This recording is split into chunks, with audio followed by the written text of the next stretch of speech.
ஒரு தாய் அவருடைய மகனை கூட்டிக் கொண்டு வந்திருந்தார் கவுன்சிலிங்காக வேண்டி. அப்பொழுது அந்த தாய் மகனுடைய வயது 22. அப்பொழுது அமர்கிறார்கள். அப்போ தாயிடம் என்னம்மா என்ன பிரச்சனைன்னு கேட்குறேன். சார், அவர் சொன்னதை பாருங்கள், உண்மையாகவே அவர் அதை கூற போயிட்டு தான் இந்த வீடியோ பதிவை நான் இடுவதற்கும் சந்தர்ப்பம் அமைந்தது. சார், என் மகனுக்கு தூக்கத்தில் நடக்கிற பிரச்சனை ஒன்று இருக்குது. மிச்ச காலம் அந்த பிரச்சனை இருக்குது. எனக்கு அது கொஞ்சம் நானும் எவ்வளவோ எல்லாம் செஞ்சு பார்த்துட்டேன். இவன் தூக்கத்தில் நடக்கிற ப்ராப்ளம் ஒன்றிங்கிற இதை எப்படி சரி செஞ்சு கொள்ளையிலும்ன்றதுக்காகத்தான் கவுன்சிலிங்க்கு வந்தேன்னு சொன்னாங்க. நான் தாயினுடைய அந்த இதை நான் பாராட்டுகிறேன். ஏனென்றால் தன்னுடைய ஒரு தாய்க்குத்தானே அந்த வருத்தம் தெரியும். அடுத்தவங்களுக்கு அது சிரிப்பாக இருக்கலாம், அடுத்தவங்களுக்கு அது பிரச்சனை நினைக்கலாம். அவனோட தாய் தன்னுடைய மகளை எவ்வளவெல்லாம் பாதுகாப்பார். சின்னொரு மாற்ற முறையின கண்டாலே எப்படியோ சோமாய்க்குள்ளத்தானே பார்ப்பார். அதனால் நிச்சயமாக அந்த தாய் கூட்டிக் கொண்டு வந்து நான் அவர் தாயை பாராட்டினேன். இப்பொழுது மகன் 22 வயது. அவருக்கு கொஞ்சம் வெக்கம், அவர் கொஞ்சம் சிரிக்கிறார். அப்பொழுது நான் தாய்க்கு விளங்கப்படுத்தினேன், தூக்கத்தில் நடக்கிறதுண்டா என்ன சொல்லி. நிச்சயமாக இது நிறைய பேர் தூக்கத்தில் நடக்கிற வியாதின்னு சொல்லுவாங்க. அந்த வார்த்தையை பயன்படுத்தக்கூடாது. அது வியாதியோ நோயோ டிஸார்டரோ அல்ல. இது எங்களோட மூளை முன்னான்ற 2 அமைப்புகள் இருக்கிறது. எங்களோட மைய நரம்பு தொகுதி, எங்களுடைய மெயின் நியூரோ சிஸ்டம், எங்களுடைய மைய நரம்பு தொகுதி 2ஆக பிரியும். மூளை அந்த மெயின் பார்ட் தான். அந்த மெயின் பார்ட் வந்து மூளையும் முன்னாடி. மூளைன்றது உங்களுக்கு தெரியும் தானே, எங்களை தலை உழுக்கிக்கிறது அந்த மூளை.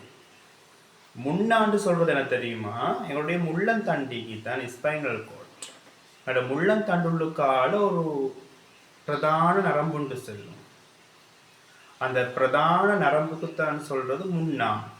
பொதுவாக மூளை 90% சிந்தித்து செயல்படும். ஒன்று நாங்கள் சிந்திக்கிறோம். உதாரணத்துக்கு இப்போ நாங்கள் ரோட்டில் போகிற நேரம் வந்து ஒரு கிளாஸ் இல்லாட்டி ஒரு முள்ளு, கிளாஸ் துண்டு, ஆணி நம்ம முடிங்கன்னு சொல்லுவாங்களே. அப்போ நாங்கள் பார்க்குறோம், காலை வைக்கக்கூடாது, இதில் காலை வச்சா கால் குத்தும், இல்லை நாங்கள் அதில் காலை வைக்காமல் நடக்கிறோம். நெருப்பொண்டு பத்துது, அது பிடிக்கப்படாது, சுடும், நாங்கள் அதை தவிர்த்து கொள்கிறோம் தானே. இது மூளையினுடைய செயல்பாடு. ஒரு விடயத்தை சிந்தித்து செயல்படும். சரி, முன்னான் தெரிவினை செயல்பாடு, சிந்திக்காமல் செயல்படும். உதாரணத்திற்கு நாங்கள் போனோம், முள்ளொண்டிதத்தை பார்க்கல, ஆணி ஒண்டிதத்தை பார்க்கல, காலை குத்தி பட்டுருச்சு. காலை குத்தி பட்டதுமே எங்களை காலை தூக்கணுமே. அப்போ அதைக்கு சிந்திச்சு கொண்டு இருக்கலாது. நான் இப்போ காலை தூக்க போகிறேன் அப்படின்னு சிந்திக்கலாது. உடனே காலை தூக்கணும். கையில் சூடு பட்டுட்டு உடனே கை எடுக்கணும். என்னங்கதான் இந்த டைமுக்கு மூளை ஒர்க் பண்ணாது, முன்னான் ஒர்க் பண்ணும்.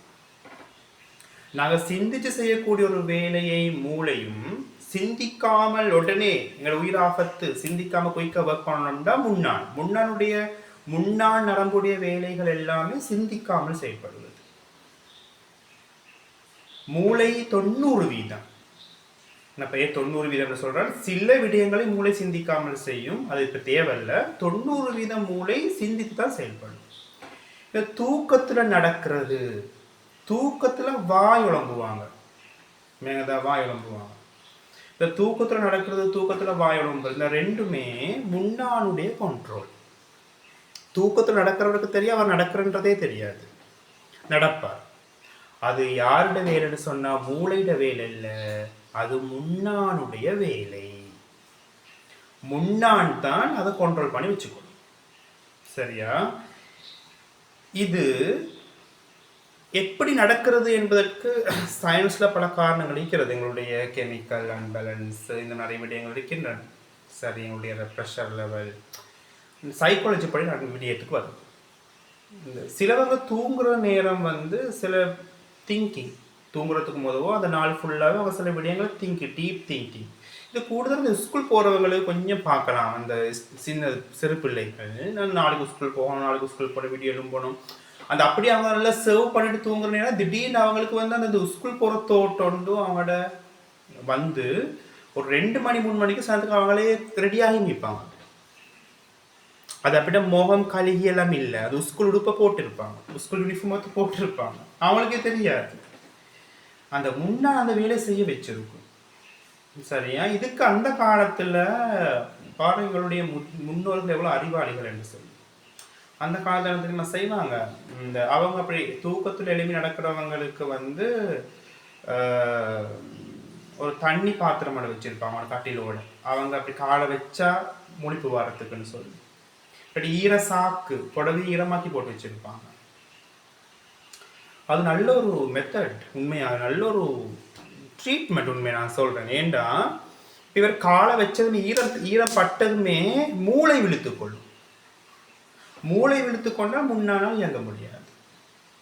அப்புறம் முடிச்சுட்டேனேன்னு சொல்லுவாங்க.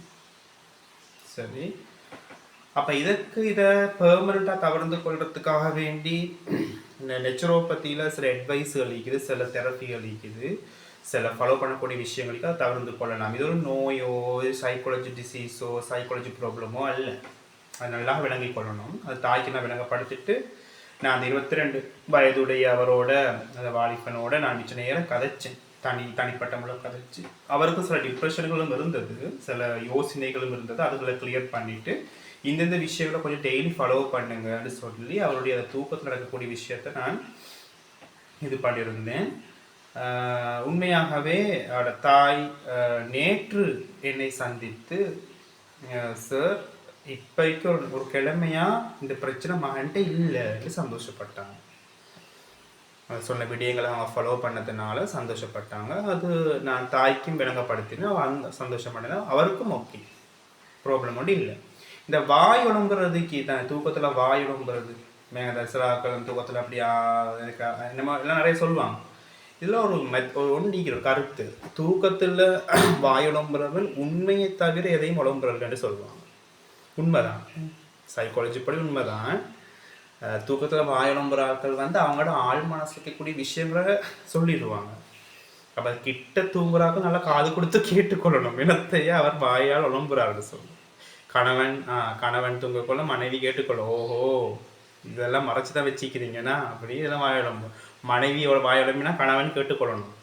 சரி, நான தம்பிமார் கிட்ட தூங்கக்குள்ள தம்பி நம்ம உழம்புவான், சாக்லேட் கொடுத்து அடிபட்டேன் இந்த மாதிரி உழம்புவான்.